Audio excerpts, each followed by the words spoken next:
We are on episode 3 of season 4 of Tales from the Dark Side. This one's called The Spirit Photographer, about a guy who invents a special camera to take pictures of ghosts.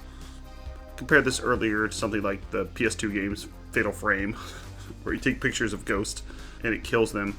Here, he not only is going to photograph the ghosts, but he also has a special instrument to attract the ghosts, like Ghostbusters or Luigi's Mansion. There's lots of comparisons here. So the paranormal investigator is named Algernon Colesbury, who's played by Frank Hamilton, who is Edgar in The Man with One Red Shoe, and the bartender in Slow Dancing in the Big City. And he has a skeptical friend that, of course, tries to talk him out of this. But do you think he's going to listen? His name's Harry. He's played by Richard Clark, who we actually saw in the Monster series I covered, episode The Space Eaters. And this one shares a lot of similarities. It's not clear what year this is set in, but look at the camera. This is set a long time ago. And I think better for it. It was at least back in a time where people really wanted to get pictures of ghosts and where that would really sell newspapers and magazines. At this point, if you take a picture of a ghost, they're just going to think you're doing AI. Also, Loch Ness Monster. Has anyone ever found the Loch Ness Monster yet? Oh man, I kind of miss those old legends. Nessie, I still think you're out there. So he has a pretty good setup. He has a camera to take a picture of the ghost, and he has a spirit attractor. So he turns on the spirit attractor and also uses a Ouija board. He's pulling out all the stops, and I like that this episode throws in a couple different things, so it's not just him trying to take pictures of the ghost. You get this sense that this guy's really trying. He's trying anything to get these ghosts to come to him so that he can take their picture and become famous. So he does a Ouija board by himself, which always looks a little awkward because it's obviously a person just moving it with their own hands, but they have to pretend like they're struggling against the spirit. Always makes more sense when at least there's 4 people on the Ouija board. It's more practical. And he also purchased a haunted house. So he's got the Ouija board, haunted house, the spirit machine, which also drains his life energy.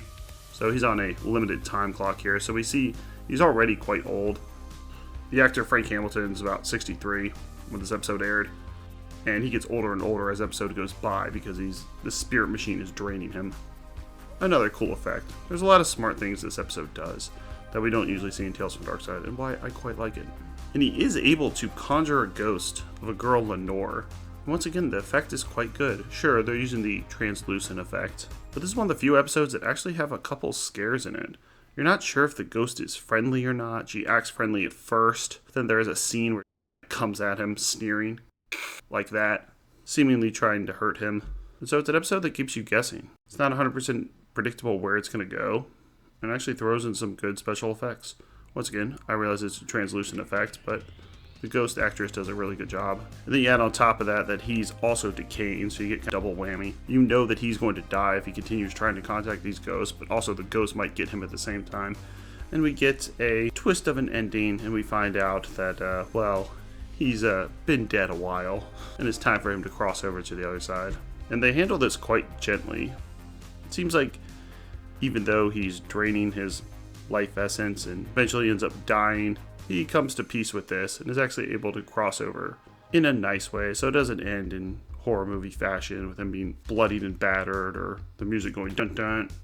Him and his friend both become ghosts and they cross over. So there's some scares in between it, and then you get a sad but not too grotesque ending. Overall, I like Spirit Photographer a lot. I'm going to give it an 8 out of 10.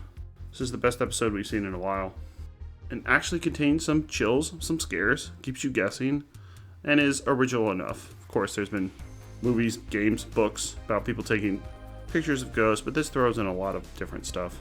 And is a good way to spend 22 minutes. Good job, Tales from the Dark Side. You're back on track. Well, for season 4. Let's see what the people have to say. This person gave it a 5 out of 10. Photographing Ghost. As an episode of the Tales from the Dark Side TV series, the Spirit Photographer manages to summon up a little of the appropriately spooky atmosphere here and there. It certainly does. The story involves a paranormal investigator who purchases a house with a haunted reputation. His goal is to get some photographs of actual ghosts, but of course there's a twist in the tale. Like most episodes of this show, not a lot actually happens during the running time. I disagree.